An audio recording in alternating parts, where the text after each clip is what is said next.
చూడకుండా బనానాస్ బేబీస్కి తినిపించేస్తాం కదా. చూడండి, ఎస్టర్డేనే తీసుకున్నాము. డజన్ వచ్చేసి చక్కెరకేళి 180, ₹1 కూడా తగ్గించారు. చూడండి ఎంత పురుగులు ఉన్నాయో చూడండి.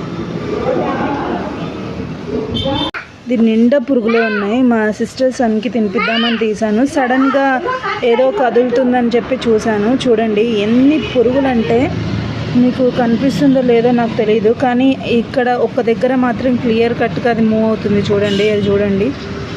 ఈ తెల్ల దాంట్లో మీకు కనిపించట్లేదు, కానీ దీని నిండా పురుగులే ఉన్నాయి ఫ్రెండ్స్. కంప్లీట్గా పురుగులు ఉన్నాయి. కాబట్టి చూసి తినిపించండి పిల్లలకి. జాగ్రత్త, మీరు తీసుకునేటప్పుడు కూడా జాగ్రత్త.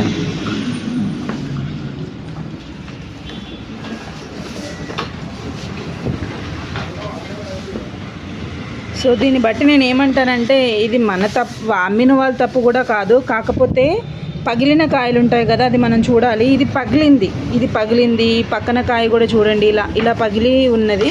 ఇలా పగిలి ఉన్న కాయలు తీసుకోవడం వల్లనే ఇది అయిందని నేను అనుకుంటున్నాను. వాళ్ళకు కూడా తెలిసి ఉండదు. సో వాళ్ళు ఇచ్చినప్పుడు మనం ఇంత అమౌంట్ పే చేస్తున్నాం కాబట్టి వన్స్ మనం చెక్ చేసుకోవాలి. సో చెక్ చేసి తీసుకుంటారని అనుకుంటున్నాను.